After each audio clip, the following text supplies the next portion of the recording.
네, 우리 성경 정독 클래스인데요. 한 절 한 절 성경 정독해 나가는 산상수훈 마태복음 5장 오늘 말씀은요.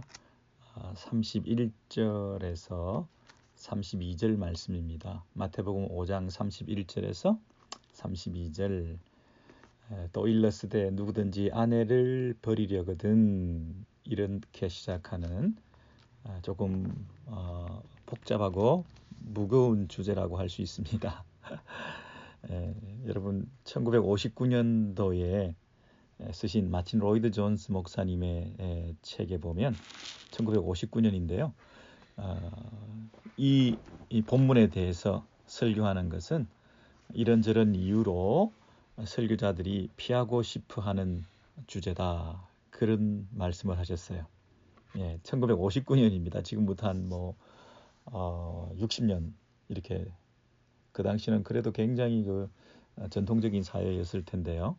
그때도 민감한 주제였다. 이렇게 꺼려하는 본문이었다. 이렇게 얘기를 했어요. 1978년도에 쓰신 잔 스타트 목사님의 책에도 보니까 나는 오늘 이 글을 쓰는 것을 원치 않는다. 너무나 복잡한 주제이고 논쟁의 대상이 되기 때문에 이 구절에 대한 주석을 시도하고 싶지 않은 것이 솔직한 심정이다. 이렇게 쓰셨어요.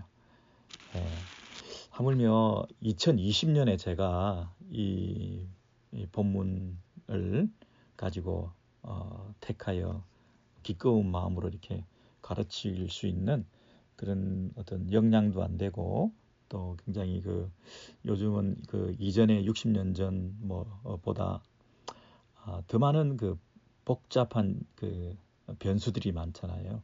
다양한 이슈들이 있고 이 문제뿐 아니라 요즘 사회는 여기저기서 옛날하고는 너무나 다른 그런 환경적인 상황적인 문화적인 변화들이 있기 때문에 옛날 잣대를 가지고 그냥 무작정 획일적으로 처리하고 판단하기에는 어려운 그런 일들이 참 많습니다. 그래서 이 결혼 생활이라는 이 주제만 하더라도 결혼은 다 행복한 것이겠죠. 기쁨과 행복을 주는 어떤 결혼 생활이시겠죠. 그러나 결혼이라는 그 자체가 너무나 큰 행복과 기쁨에 대한 기대를 가지고 하게 되지만 때로는 쓰라린 고통과 아픔과 상처가 되는 그런 일이기도 하잖아요. 그래서 누가 얘기하기를 결혼 반지 웨딩 링을 끼고 난 다음에 그 이후부터는 전부 서퍼링이다 그런 얘기를 해요. 서퍼링이다. 고통의 결혼 생활을 하는 경우가 참 많다고들 그러지 않습니까? 게다가 이제 살다 보면 입에 올리기도 싫은 이 주제, 이 단어를 듣기만 해도 상처가 되고 혈압이 올라간다고 그럴까? 굉장히 민감한 이런 헤어짐, 헤어져야 하는 이런 주제에 대해서 이 구체적으로 언급하는 것이 쉬운 일은 아닌 것 같아요. 옛날하고 달라서 요즘은 너무나 남성이나 여성이나 각각 자기의 자아나 또 자기 개발에 대한 분명한 의지가 있고 독립적인 또 나름대로 가지고 있는 자격과 역량과 능력 같은 게 있기 때문에 혼자서 얼마든지 자립해서 살 수 있는 그런 여건이고 또 이 상대방이 너무나 극단적인 어떤 경우에 처해 있을 때 중독이라든지 도박이라든지 살해 위협을 당한다든지 총을 들고 생명에 직결된다든지 또는 이 성범죄들이 너무 많아서 이 자녀들을 향한 아버지의 어떤 성적인 폭력을 휘두른다든지 건진상간이 일어난다든지 학대를 지속적으로 당한다든지 이렇게 되면 이 지속하는 이 결혼 생활이 오히려 더 인간을 말살하고 관계를 더 나쁘게 만들게 되기 때문에 보통 요즘 상담을 하면 상담가들은 일단 너부터 살아야 된다. 네가 살아야 남도 살릴 수 있지 않냐. 뭐 이런 명목으로 조금 더 쉽게 이런 주제를 대하게 되는 그런 경우도 많고요. 또 각자가 가진 그 사연들이 너무 다양하기 때문에 획일적으로 이건 된다 안 된다 이렇게 정죄할 수 없는 그런 충분한 이유들, 남이 말할 수 없는 그런 깊은 사연과 고통스러운 그런 세월들을 가지고 정말 오히려 하나님 앞에서 떳떳하고 자유롭고 또 그 이후의 인생이 더 복되고 또 효과적으로 하나님 앞에 쓰임 받을 수 있고 그런 어떤 그 각자가 하나님 앞에서 판단받고 평가받아야 될 문제지 무조건 어떤 그 함부로 이렇게 얘기할 수 없는 그런 상황에 놓여 있어요. 사실 성경에 봐도 이 사도 바울이 독신으로 살았다고 그러잖아요. 근데 사도 바울이 처음부터 독신이었을까? 뭐 그런 학설도 있지만 처음부터 결혼을 안 했다기보다는 어떤 이유에서인지 이제 혼자 살게 된 것 아닐까? 그런 느낌도 좀 있어요. 왜냐하면 결혼 생활을 아예 안 해본 사람이라고 말하기에는 너무나 많은 그 결혼 생활의 그 비밀에 대해서 노하우에 대해서 그 깊은 이야기들을 그분이 하고 있잖아요. 부부싸움 한 번 안 해본 사람이 뭐 각방을 뭐 분방을 하지 마라 뭐 이런 얘기를 쉽지 않게 그렇게 구체적으로 아주 실감나게 하진 않았을 것 같거든요. 가정과 결혼 생활에 대해서 너무나 그 진술이 구체적이기 때문에 뭐 간접 경험이든 직접 경험이든 이분이 결혼에 대해서 깊은 이해가 있다. 그런 생각을 하게 돼요. 그 고린도전서 7장 같은데 쭉 한번 보시면 사도 바울이 이렇게 얘기를 해요. 남편은 그 아내에 대한 의무를 다해라. 아내도 그렇게 해라. 그죠? 이때 이 의무라고 하는 것은 그 부부 관계를 주로 말하는 거잖아요. 그리고 아내도 자기 몸을 스스로 주장하지 말라. 자기 마음대로 그 몸을 주장하지 말라. 남편이 원할 때는 그 상대방이 아내도 마찬가지라 그랬죠. 각자가 그 자기 몸을 자기만 자기 몸을 사랑해서 상대방의 의사하고 상관없이 막 주장해서는 안 된다고 이렇게 구체적으로 사도 바울이 얘기를 하고 있고요. 서로 분방하지 말라 그랬죠. 그래서 뭐 기도하려고 분방하지 않는다고 뭐 거룩한 명분을 들어서 내가 기도하려고 분방한다 이렇게 얘기를 해도 합의해서 분방하라 그러잖아요. 그리고 기도 때문에 합의해서 분방한다 하더라도 곧 다시 합해가지고 서로 분방하지 않는 것이 원칙이다. 절제치 못함으로 인하여 사탄이 시험 들지 아니하도록 그렇게 하라 이렇게 얘기를 했죠. 그러니까 굉장히 구체적이고 내밀한 얘기를 사도 바울이 하고 있단 말이에요. 그런데 이런저런 얘기를 다 해주면서 결론은 뭐냐면 이분이 결혼에 대해서 그렇게 긍정적이지 않아요. 재혼에 대해서 그렇게 긍정적이지 않아요. 그리고 헤어지는 것에 대해서도 그렇게 부정적이지 않아요. 좀 오해가 있을까 싶어서 여러분 한번 그 고린도전서를 쭉 보시면 이분의 그 의도가 뭔가를 한번 보세요. 지금 너희가 장가 가지 않았느냐? 시집 가지 않았느냐? 그런데 장가 가고 시집 가는 거 죄는 아니다. 결혼해도 죄는 아니다. 이렇게 얘기를 해요. 죄는 아니다라는 얘기는 권장을 좀 소극적으로 하는 거죠. 이렇게 얘기하잖아요. Face many troubles in this life. 이 생애 가운데서 많은 트러블을 직면하게 될 거다. 죄는 아니지만 시집가고 장가가게 되면 육신의 큰 많은 고난들이 있을 거다. 그렇게 얘기를 해요. 그러면서 덧붙이는 말이 내가 다 너를 아껴서 하는 말이다. 내가 너를 아껴서 하는 말이다. 그러니까 상처받지 않으려면 시집가고 장가가고 굳이 그렇게 안 해도 된다. 이렇게 말을 하고요. 또 결혼을 지금 네가 안 했냐? 그러니까 굳이 그렇게 할 필요 없다. 굳이 안 해도 된다. 이렇게 얘기를 하고 지금 네가 결혼을 했냐?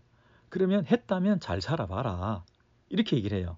잘 살아봐라. 그런데 좀 문제들이 많을 거야. 이렇게 얘기하고요. 그리고 너희들이 지금 결혼 관계가 해소됐냐? 헤어졌냐? 그러면 웬만하면 다시 하지 말라. 이렇게 얘기를 해요. 굳이 하지 말라. 그런데 결혼을 다시 안 하고는 너무 이 불타는 정욕이 있어서 이게 사탄의 시험이 들게 만들 일이라면 정 안 될 것 같으면 그냥 해라. 이렇게 말한단 말이죠. 그러나 모든 사람이 나와 같기를 원한다. 그래서요. 여기서 모든 사람이라고는 그 표현이 너무너무 놀라워요. 모든 사람이 나와 같기를 원한다. 그러니까 다 나처럼 독신으로 살아라. 그러면 이 성경을 이제 한쪽으로만 치우쳐서 해석하면 아니 그럼 그 애는 누가 놓고 뭐 가정은 누가 이루느냐 이렇게 말하는데요. 이 얘기는 전통적인 남녀 간의 결혼 생활을 부정한다는 뜻이 아니라 질문이 왔어요. 사도 바울한테 고린도 교회에서 질문이 와가지고 이 부분에 대해서 질문을 하니까 그 질문한 사람들에 대해서 얘기를 하는 거예요. 그래서 네가 그런 문제로 지금 이슈화되어서 고민하고 있다면 고민하고 있는 그 사람들한테 얘기를 하는 거라고요. 일반적으로 모든 사람한테 얘기하는 게 아니라. 그래서 고민하고 있는 결혼 문제에 대해서 남편과 아내의 관계에 대해서 여러 가지 고민하고 있는 사람들이 나한테 이런 질문을 했는데 그런 고민하는 당신들한테 내가 하는 말인데 너희를 아껴서 하는 말인데 굳이 그렇게 결혼에 집착하지 마라. 헤어졌으면 또다시 하려고 하지 마라. 정 안 되면 해라. 결혼을 안 했으면 꼭 하려고 그렇게 막 애를 쓰지 마라. 결혼했으면 잘 살아보고 애를 써봐라. 근데 문제도 많다. 뭐 이렇게 얘기를 하면서 웬만하면 나처럼 지내라. 다시요. 네가 지금 처녀냐? 그러면 나처럼 그냥 혼자 살아라. 네가 지금 과부냐? 그러면 그냥 나처럼 이렇게 혼자 살아라. 왜냐하면 결혼을 하게 되면 사역적인 면에서 너무나 많이 희생을 해야 되니까요. 남편에 매이고 또 아내에 매이고 자녀들한테 매여가지고 제대로 사역을 할 수가 없지 않느냐. 그런 얘기를 하죠.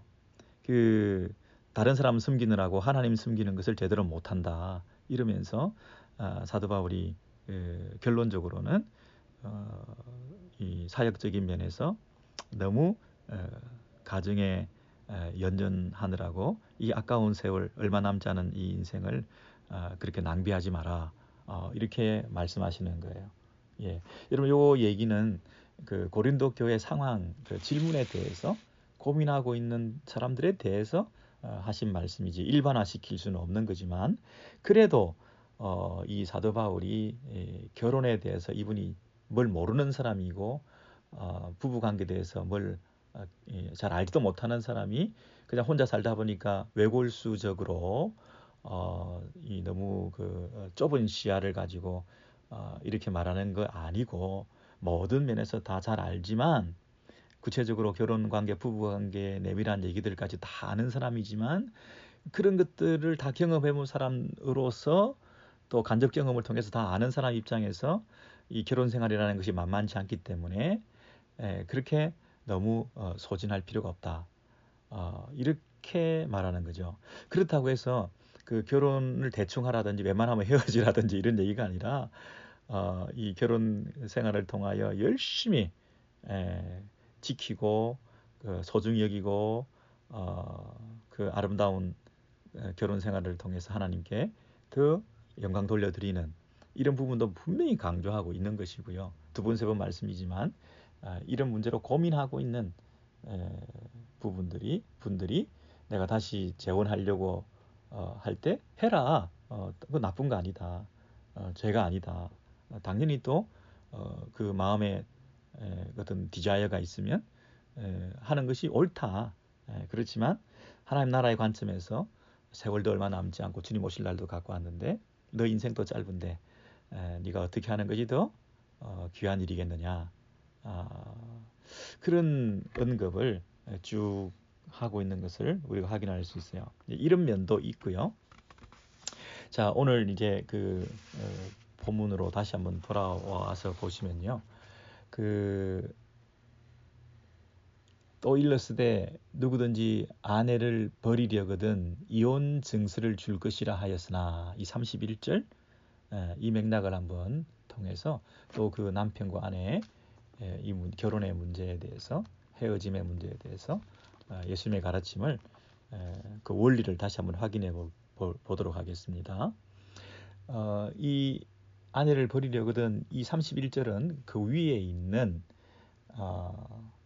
간음하지 말라 하는 것과 관련이 있어요. 근데 간음하지 말라 하는 것은 그 위에 무엇과 관련이 있죠? 살인하지 말라 하는 것과 관련이 있죠. 그러니까 살인하지 말라, 간음하지 말라, 그 다음에 아내와 함부로 헤어지지 말라, 이것이 연결돼 있죠. 그러니까 그 살인하지 말라는 뜻은 뭐라고 그랬습니까? 다른 사람을 행동으로 죽이는 행위. 그것만을 말하는 것이 아니라 마음 깊은 곳에서부터 마음으로 미워하는 것, 이게 살인이라 그랬잖아요. 그 사람을 마음에서부터 지우는 것, 이게 살인이라 그랬잖아요. 그러면 마음 깊은 곳에서부터 더 적극적으로 미워하지 않는 것만 아니라 더 사랑하는 것이 이 법의 원래 정신이라 그랬죠. 단순히 미워하지만 않으면 된다는 게 아니라, 사람을 행동으로 죽이지 않으면 된다는 게 아니라, 마음으로 안 미워하면 된다는 게 아니라 더 적극적으로 그 이웃을 사랑하라, 원수까지도 사랑하라. 다른 사람과의 관계를 행동으로 정리해서 죽여버림으로써 최고의 자기애를 실천한 거죠. 근데 자기애가 아니라 더 이타적으로 다른 사람을 섬기라.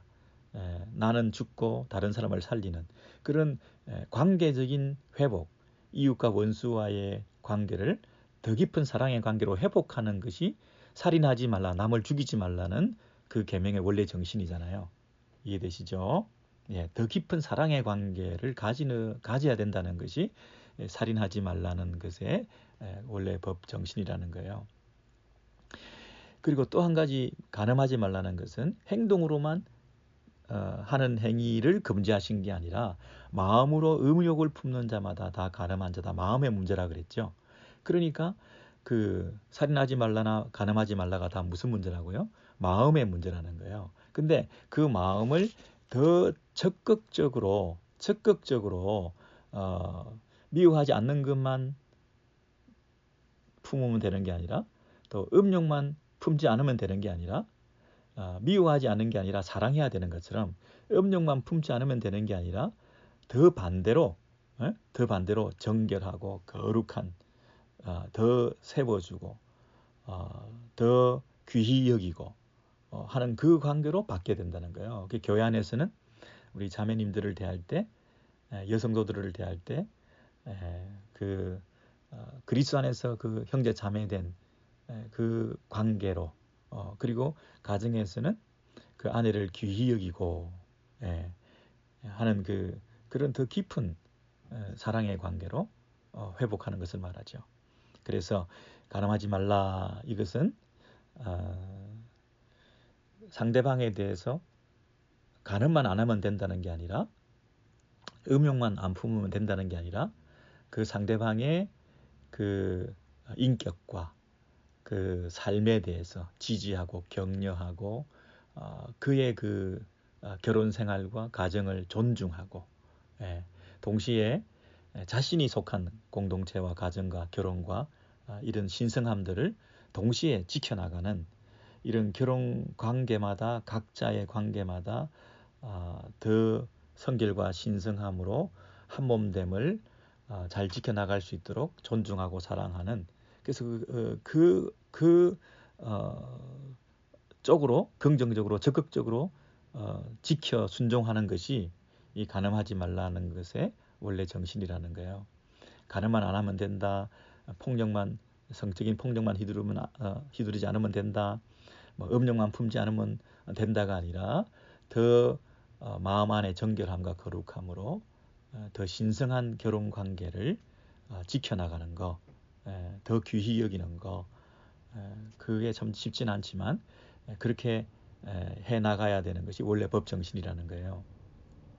그래서 그 다음에 이제 당연히 이제 나와야 될 계명이 오늘 그 아내를 버리지 마라, 소위 이혼 정서를 이혼에 관한 그런 계명을 준 거잖아요. 그러니까 결국 그 가늠하지 않음으로써 지켜야 되는 결혼 관계의 신성함과 연합과 결속, 그것에 문제가 생기는 거, 그것이 이제 오늘 얘기잖아요. 그러니까 그 흐름을 아시겠죠? 살인하지 말라, 가늠하지 마라, 또 이혼하지 말라, 이 계명이 연결돼 있습니다. 자, 그런데 먼저 좀 이 표현들이 우리 여성들이 굉장히 그 마음이 불편하실 것 같아요. 누군지 아내를 버리려거든, 그죠? 버린다, 갖다 버린다, 이 put away, 던져버린다, 이런 표현을 쓰는데요.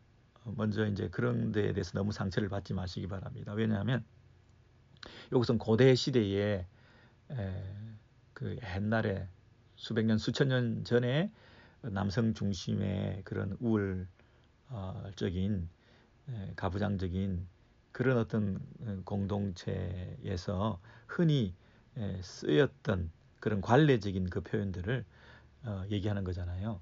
또 일러스되 옛날에 그렇게 말했다는 거예요.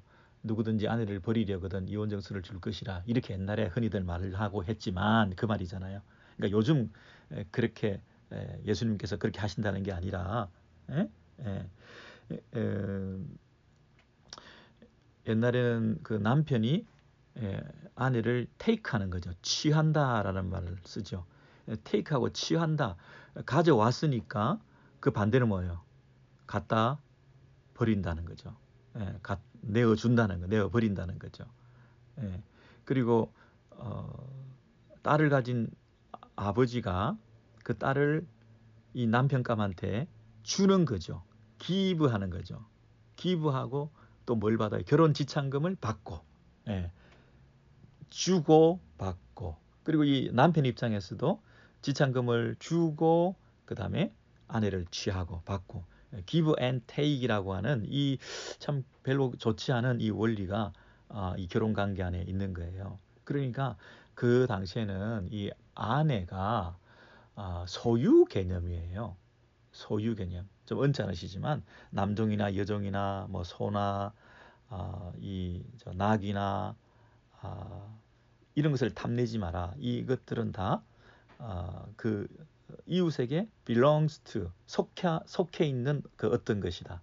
속해 있는 어떤 것이다. 속해 있다는 말은 그의 소유가 되었다는 거거든요.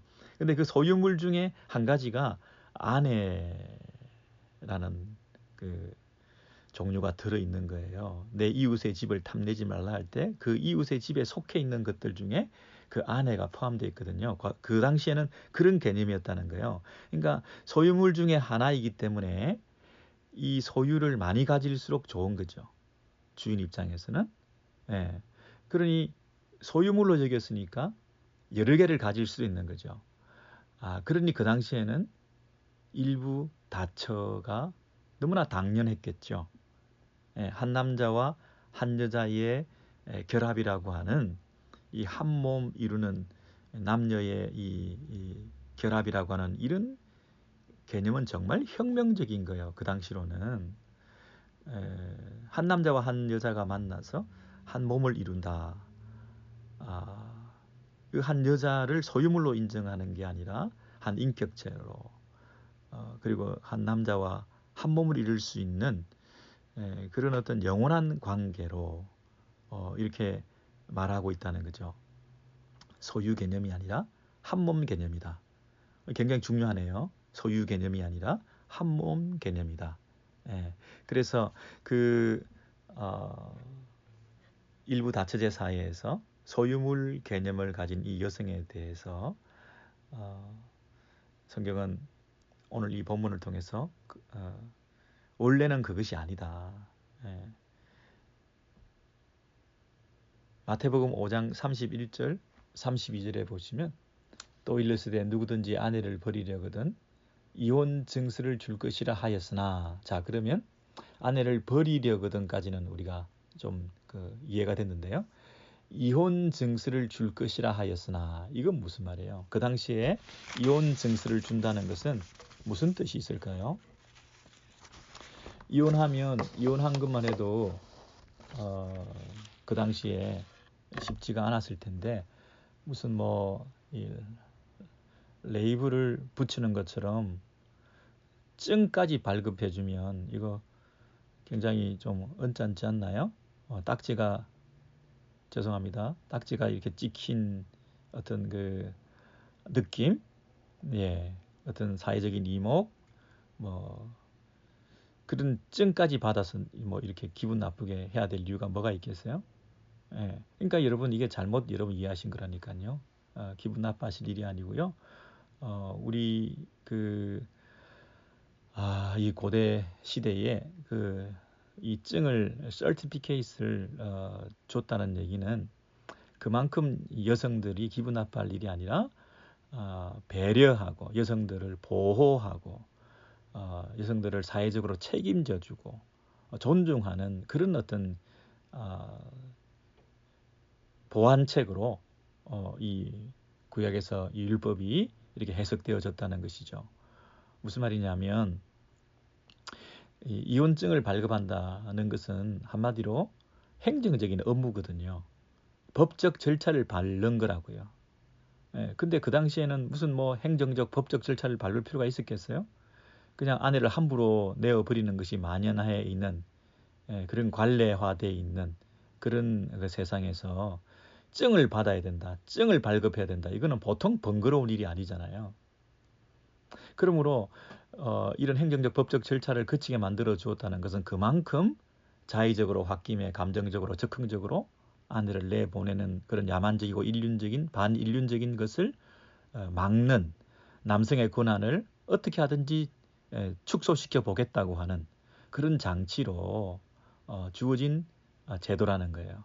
정말 심각한 죄나 정말 불가피한 경우 외에는 이런 절차를 밟게 함으로써 그 밟는 과정 속에서 해소되고 문제가 풀리고 또 자신의 잘못도 깨닫고 또 용서도 하고 하는 그런 어떤 유예 기간으로서도 이 이혼증서를 발급하는 그런 필요성이 있었겠죠. 이해되십니까? 그런데 그 당시에는 이렇게 여성을 위해서 이성을 위한다는 것은 첫 번째 어떤 법적 신분적 장치일 수 있어요. 그게 무슨 말이냐면요. 당시에는 여인이 혼자서 가정에 속해 있지 않고 다닌다든지 또 결혼한 아내가 어떤 그 결혼 생활을 지속하지 않고 혼자서 돌아와 있든지 세상적으로 노출이 돼 있으면 사람들이 다 어떻게 생각하느냐 하면 어떻게 생각해요? 어떻게 생각하느냐 하면 다 부정한 여인으로 생각을 하는 거예요. 예. 부정한 죄를 지었을 때에 그 결혼 관계가 해소되어서 그 가정에서 그 결혼 관계에서 분리되어 나오게 되는 거잖아요. 근데 이혼 증서를 가지고 있게 되면요, 이 사람이 부정하는 관계로 그 가정에서 나온 게 아니고 그 남편과 헤어진 게 아니라 다른 어떤 마이너한 이슈 때문에 그 관계를 지속하지 않았다고 하는 그 증이 되는 거예요. 그 증이 없으면 그냥 세상에서 창기처럼 취급을 받는 거예요. 아주 몹쓸 여인으로 많은 그런 방면에 계속 죄를 짓고 살아가는 그런 사람으로 사회적인 손가락질을 받게 되고, 그런 부정한 여인은 결혼에 대한 미래의 어떤 그 가능성도 닫히게 되는 거죠. 반면에 이 증을 가지고 있는 사람은 정말 사소한 일로 증을 받게 되었기 때문에 얼마든지 재출발할 수 있고 더 좋은 사람 만날 수 있고 그런 어떤 여인이 되는데 증이 없으면 첫 번째 남편으로부터 부정한 존재로 그렇게 낙인 찍혀서 그래 쫓김을 받고 전전긍긍하고 살아가는 심지어 이 돌팔매질을 당할 수도 있는 이 돌로 쳐 죽임을 당할 수도 있는 이런 그 위험을 느끼면서 살아야 되는데 사회적으로 매장당할 수 있는데 증이 있으면 그런 돌팔매질 당할 일은 없는 거예요. 생명을 인권을 보장해 주는 제도가 이혼 증서고요. 두 번째는 생존권을 보장해 주는 거예요. 생존권을 보장해 준다는 것은 그 당시 경제적인 책임이 남자에게 있고 여자는 스스로 생계를 유지할 방법이 없는 사회에서 결혼하지 않으면 생존이 위협당하는 그런 상황일 거 아니겠어요? 그러니 이혼 증서를 받았다는 얘기는 결혼할 수 있다는 거잖아요. 결혼의 가능성이 열려 있다. 더 좋은 사람 만날 수 있다. 더 행복한 인생을 살 수 있다라고 하는 가능성을 이렇게 열어놓음으로써 그 증을 가지고 자신의 인생을 하나님 인도하신 대로 열어갈 수 있거든요. 자, 그러니까 이혼 증서가 뭐라고요? 남성의 권한을 어떻게 하든지 더 축소시켜 보겠다. 그 이혼증을 남발해서 아무런 큰 잘못도 없이 사소한 일로 이러한 그 아픔을 당하는 여성들이 많이 생기지 않도록 그 이혼 증서를 발급한다. 악용 사례가 생기지 않도록 한다.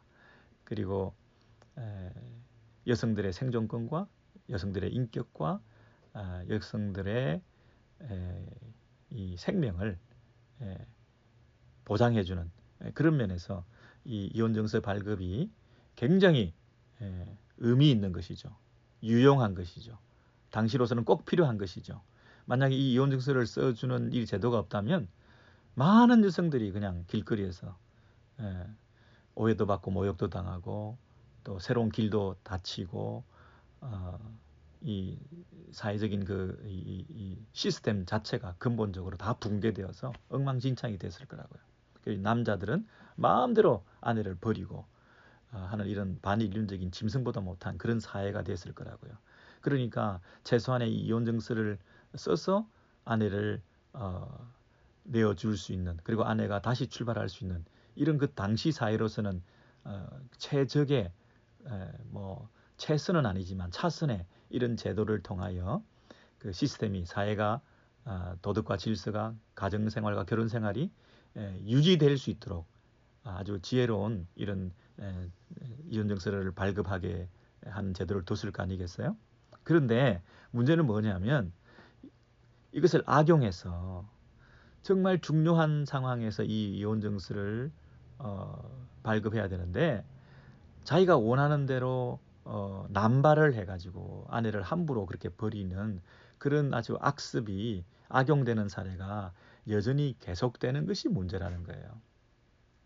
자, 여러분, 이 이혼 증서가 그렇게 달갑지 않은 그런 주제인데 그래도 성경에 나와 있으니 이번 기회에 한번 딱 정리를 해서 다시는 이 부분에 대해서 생각을 안 해도 될 정도로 확고하게 여러분의 머릿속에 딱 정리해 놓으시면 좋겠습니다.